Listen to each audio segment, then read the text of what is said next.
There. Okay. My name is Mildred and I'm an alcoholic.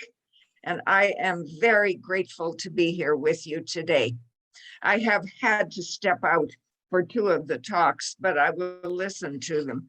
Something came up that I just had to take care of. So it's wonderful to be here with you, Allie and Amy and Tom and Ron. And Ron, you brought up a whole lot of things that Joe Hawk, for example. Joe Hawk was a great friend of mine. I met him early on in sobriety, and we stayed good friends till he left us. And you know, when you talk about the early days of doing the steps and doing the reading wasn't the order of the day for a lot of people. I remember one time being invited to do a step study in the South, and the people there said that being introduced to the steps, they hadn't done that kind of stuff, and it really puzzled me, because when I came in in 1973, but I had been introduced to AA. I came in the first time in the 1960s, and I was in Prince Albert at the time. And if you know anything about Prince Albert, was the hotbed, just like, you know, there are places now that are considered the hotbeds, and I won't mention any of them, but Prince Albert at that time, they were doing step studies. And so when I came in, I was introduced to the book because there were people like Chuck Chamberlain used to come to Prince Albert. Mac Cheater was there, Wesley Parrish was there, and C. Scorrigal, of course. C. Scorrigal died a few years ago. And if you get a chance ever to hear any of his tapes, he was so funny, but he was so kind, and he was such a powerhouse in AA. And so, Ron, you've reminded me of a lot of things. When I came in, I came to the Don Mills group for a while. And then I went to the Rocks Glen traditional group. And that is a group that has maintained itself on the traditions. And sometimes people are very, you know, think it's too strict and all that, but it's a wonderful group. And if you come Mondays, Thursdays to visit us, that would be great. Now, Allie, when you introduced this to me, I said it to you just the other day, you're such a gift to all of us. And when I saw the title, A Treasure Map, it's brilliant. Absolutely. What is the big book but a treasure map? There is a treasure to be found, but to get to it, you need a map. You need to know where the treasure is. And that's our big book. Thank you so much for that idea. And I love the fact that this is the Fellowship of the Spirit, because I attended one of the first conferences ever given by a group called themselves the Fellowship of the Spirit. I was there. And here we are in 2022 at an event from the Fellowship of the Spirit. So I'm in love with the big book. You see behind me lots of books.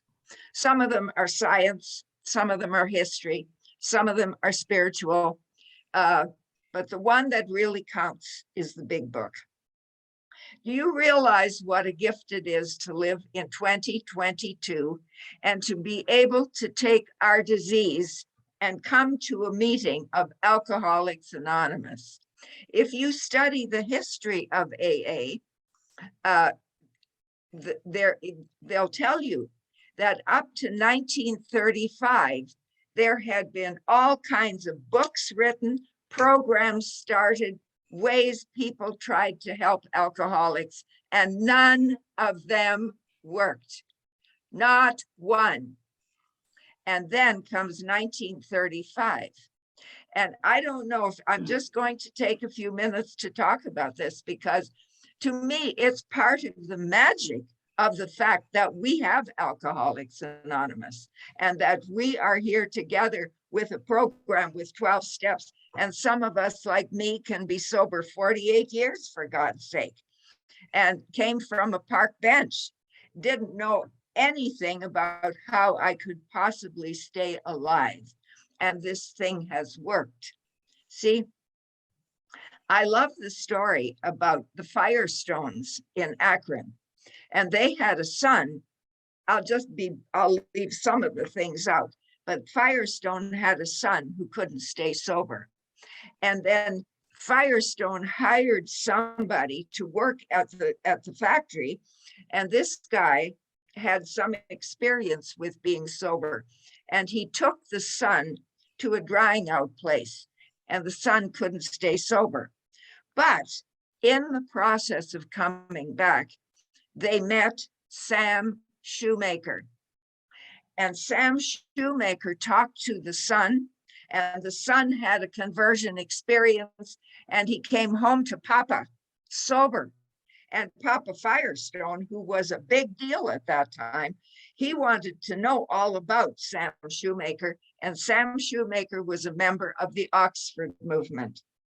And at that time, the Oxford movement had what we would call meetings. They called them house parties. And so Sam Shoemaker, he was so grateful that, not Shoemaker, Firestone was so grateful that his son was sober. He invited the Oxford group to come to Akron to have a meeting. And they came, and 1,600 people showed up. And amongst the people who showed up were Dr. Bob and Ann Smith and Henrietta Seiberling. And very shortly thereafter, Bill gets an opportunity to try for a job in Akron. He goes, the job fails, and he's thinking of drinking in the Mayflower Hotel. And he's already been visited, and he knows he's got to help alcoholics. So he calls the Reverend Tonks. And who does the Reverend Tonks put him in touch with? With Henrietta Seiberling. And Henrietta Seiberling calls Ann Smith and says, there's a drunk here wants to talk to a drunk. And Dr. Bob is drunk, but he agrees to go. And Bill makes his way to her house, and Dr. Bob is brought. And I always remember Smitty, who I knew his son, and he said that day, his father was drunk, but he agreed to go because he was in the bad books with Ann. So he went, and he said to Smitty, "Wrap in 15 minutes and get me out of there." And Smitty said he went to the door and he rapped, and he said, "My father was different. My father said, no, I'm staying." That's the meeting between Bill and Bob that got this thing started. Now, if you think about all the things that had to happen, the Firestone son getting sober, meeting Sam Shoemaker, the Oxford movement, who are at the base of our program. I mean, to me, it's just absolutely amazing that people like you and I can sit here today and be sober and talk about the things that we're talking about and have the kind of lives. I don't take that, but I like to spend some time thinking about what is really wrong with me. And I am grateful to Dr. Silkworth because he understood what was wrong with us. And in the doctor's opinion, he writes, and he says, we need an entire psychic change. Listen to that language. We need an entire he didn't say we need a few right ideas, an entire psychic change. Why? And then later on, he says that he knows people who would sooner commit. I don't know the exact language, where the phenomenon of craving, he said, keeps people They do the supreme sacrifice rather than stay sober because they can't stay sober. That's you and me. And how did this manifest in you? I think it's worthwhile to just, I don't take for granted that I'm sober. I don't take for granted because I'm alcoholic. And the book says there are days on which the alcoholic has no effective mental defense against the first drink. That must come from a power greater than ourselves. And that's in our big book. You know, what's wrong with us? Did you come to the planet a quart short? I didn't. That's not what's wrong with me. There was never, once I tasted and experienced what alcohol could do for me, I couldn't stop. Because if you stop drinking, if you are alcoholic the way I'm alcoholic, then you get that relief, you get that release, and you can't live without it. You know, the book says the day will come when you're faced with this choice. Am I going to take a spiritual help, a spiritual renewal, or am I going to go to the bitter end? And, you know, for many of us, we go to the bitter end. Is it any wonder that people say we're insane? You know, if you went to somebody in a hospital tonight who's dying of cancer, and you said, I've got a solution for you. We can have this, you do some things and you get this spiritual change, and then you won't have to die of cancer. And what would we say? Okay, I don't want the spiritual change, I'll die of cancer. You see how crazy that is. No wonder the book says we're strangely insane, because we just can't stop. I never want to forget what is at the bottom of my life. So what is wrong with me? I like what Bishop Tutu said. He said, God put the instructions for living on the box. He meant, as on human being, we have the instructions for living. He said this before he died, but he said, they're the same as all of nature, but we don't follow them. He wasn't talking only about alcoholics, of course. He was talking about mankind in general. You know, I never want to forget what's really wrong with me. It has to do with, if you study spiritual truth and if you study the book, it's all about getting right with God. It's all about doing the work. That's what the steps are about, getting right with God so we understand who we are. Because if we don't do that, you know, I remember the day, May the 20th, 1973, when I had the spiritual experience. And I knew I didn't have to drink anymore. I knew I was clear of the booze. And what came to me was, I can't do this. I don't know how to live sober. Remember that time at some point in your career, whether drunken or getting sober, where you knew that you needed the booze? I needed the booze, and there was never enough. And the high was never enough, and there was never enough of anything, whether it was success or education or whatever it was. It never was enough. And what is that thing, that emptiness that we have to deal with? I like what Carl Jung said. I spent some time thinking about this, because I never want to take the gift of the program for granted. I am an alcoholic. Doesn't matter, 48 years, I'm alcoholic right today. And the book says the day could be when that compulsion is present. Carl Jung said this. He said he always felt that every alcoholic was seeking the spirit, with a capital S, in every bottle of spirits. If you think about it, the book says the day will come. The book is so straight.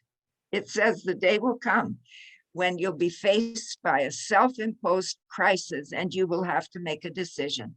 Either God is everything or God is nothing. And if you say God is everything, then you have to say, what does that mean? I don't see God in this room, but if I say God is everything, you see, that's the work. The work never ends. You see, and that's why I love the other thing Carl Jung said before I leave that idea.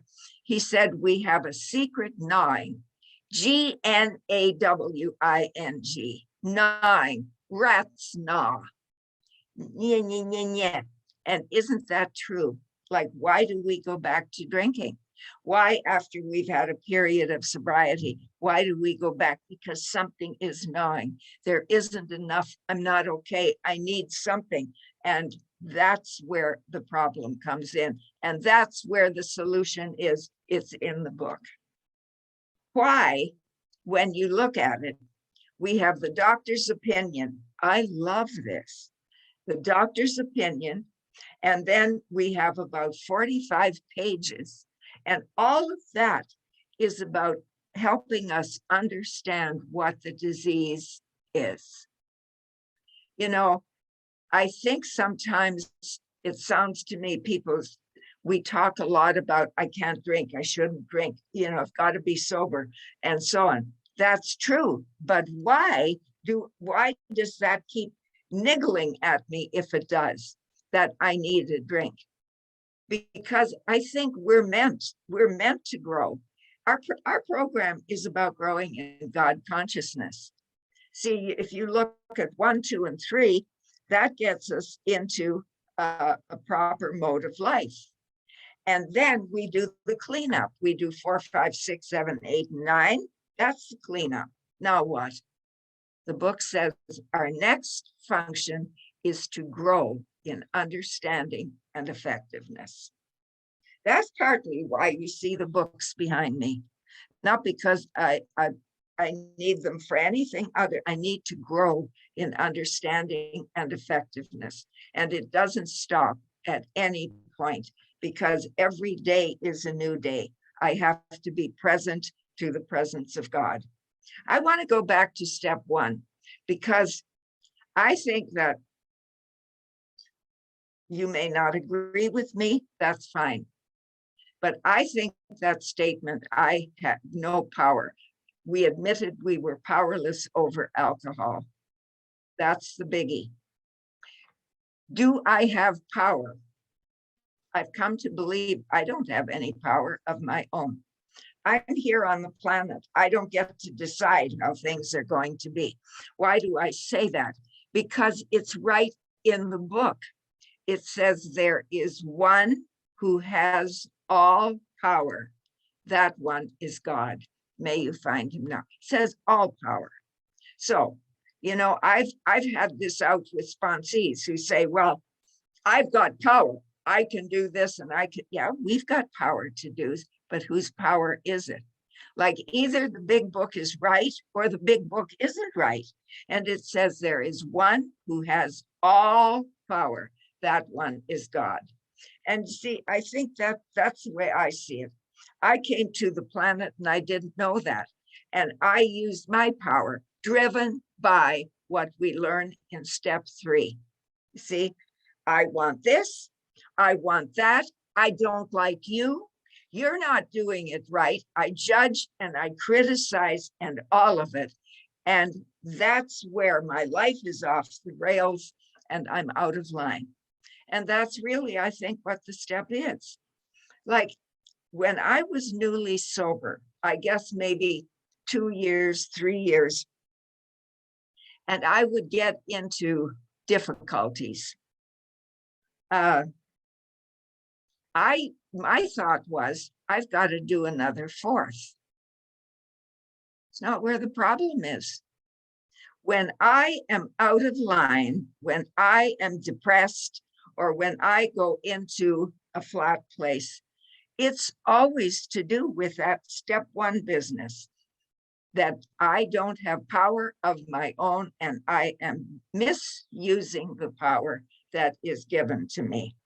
I often tell sponsees when they come, if you, we have choice. You have the power of God within you, and you can do with it what you like. You can do the things that keep you sober, that keep you in line, you see, with other people and all of it. Or you can go to the kitchen, grab a butcher knife and stick it into me. You have choice, you see? And we have choice about how we use God's power. If I were to talk about one thing that I feel is really keeps me in a good place, it's that I'm careful that I use God's power as it's what else is the step about? I have no power of my own. Why is my life unmanageable? It's not because the world is bad. It's because I'm out of harmony with God. So then I come to see that there is a power. And if I come to see that there's a good power, and I just think this is brilliant. It's just brilliant that there's not a person on the planet who can't use these steps. Even if you're not alcoholic, there's not a person on the planet that can live and do whatever the hell they want and get away with it. It's like gravity. It's the same for all of us. Gravity is there. It keeps us healthy. It keeps us sane. Like I often say to somebody, if they're fighting, I live on the 7th floor, jump over the balcony. Don't bother with the steps. Don't bother with the elevator. Sounds crazy, doesn't it? And isn't it just as crazy to think that I can do whatever I want in life, and I can hurt you. I can invade another country. I can, do all kinds of bad things. No, I can't. That's to me what the steps are about. I have no power of my own, and anything that I do, I've got to make sure that it is in harmony with what God would have me do. And I don't think that that's why the masters have all said, don't judge, don't criticize, whatever. So what happens? I then come to believe, because I see I'm not on the park bench anymore. Hey, I've got a job. My life is starting to rejuvenate. I'm going to meetings. I'm doing what my sponsor says. I come to believe that there is a power of good. That's what Tom I told me. He said, Mildred, give up some of that other stuff that you've got in your head. There's a power of good. And if you work with that power of good to bring good to the world, you will see, you'll stay sober. And then you come to step 3. And step 3 says, I'm going to make a decision. This is so, I was going to say simple. It's not simple, because in step 3, the book clearly tells me what's wrong with me. And it's not you, and it's not the weather, and it's nothing outside. It's how I'm living my life in harmony with God. And it tells me what self is like.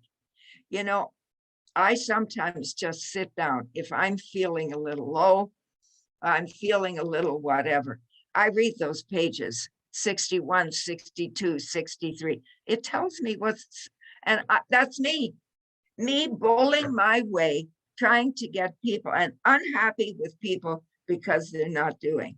So if I see that and I make a decision, I've got to do life different. My whole life changed.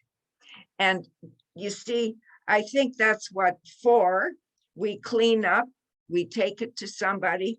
6 and 7, we're going to try to live that way. We see how we've hurt other people, we make our amends, and now we're cleaned up. Now what? I've done my amends, now what? And the book says it very clear. It says, we have now entered the world of the spirit. Our next function is to grow in understanding and effectiveness. You know something? Sometimes, and please understand what I'm saying, it isn't more meetings that I need. It's more change in the way I'm dealing with people, how I deal with you, what I'm expecting of life, and all that. Do meetings help me? Of course they do, because we get together with people of like mind and we hear the experiences of others and we're encouraged. But there's 10, then comes 11. I mean, for a way of life, I was talking to somebody not too long ago who's not an alcoholic, and they said, "Tell me a little bit about how the program works and what the program means to you." And I did. And his comment was this. He said, "Man," he said, "that sounds like something anybody could do, and it would be a good process to make their life better." And isn't that the truth? You know, I don't think I'm that different from the rest of the world, except in one thing. I have got a body, and the book tells me that, and it explains it. I've got a body. I get a different response when I drink alcohol, and anything that's bothering me, I get relief. And that's what I want. I want to feel good. I can tell you that's what the book has shown me. And just think how the book is set up. It then, after we have had the first 164 pages, and it reminds me the importance, how I need to be right with God, my relationship with God. And then it says, if you do that, then you will experience great things for yourself and other people. And then we have a chapter which shows us how to work with others. Isn't it wonderful? Like there's nothing missing in the book. I just always feel, how were they smart enough to put that book together? Could you have done that at 3, 4, 5 years sober? I couldn't have. And yet the book doesn't miss a mark. If you want to live well, you can, it's all there and laid out so beautifully. And then we have a number of stories that I can read, stories about the experiences people have. And it's absolutely amazing to me what, you know, and how the book has grown and how it has become one of the best sellers ever on the planet. It is indeed a treasure map. You know, if you think of, every once in a while, I pull out some of the God references, you know, where it says, either God is everything or nothing. It talks about prayer and attitudes to God and meditation. And I think if people didn't know that was written for alcoholics, they would think it was just written for anybody, because it's absolutely a great document about how we can live well.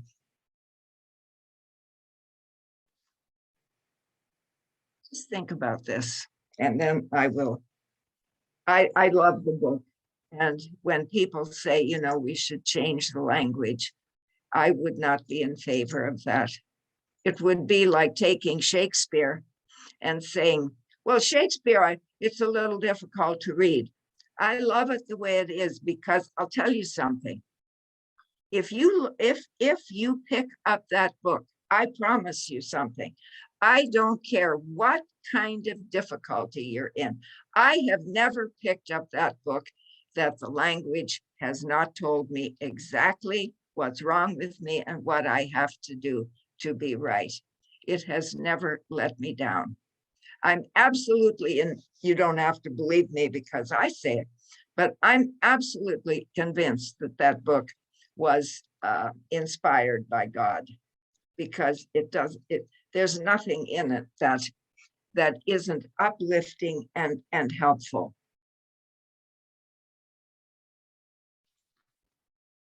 Just lastly, just think of how many families have been set right because of the book. How many children have got a home? You know, when I first came in Prince Albert, there was the penitentiary, there was a male prison and a prison for females.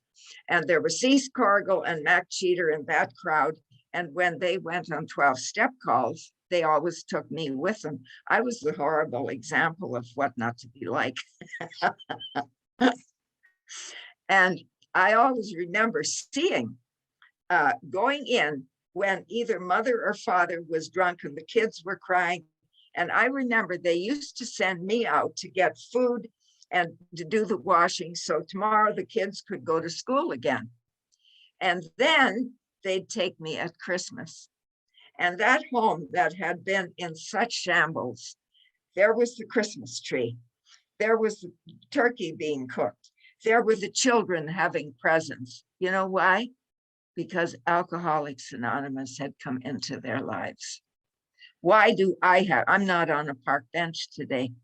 Why do I have a wonderful life?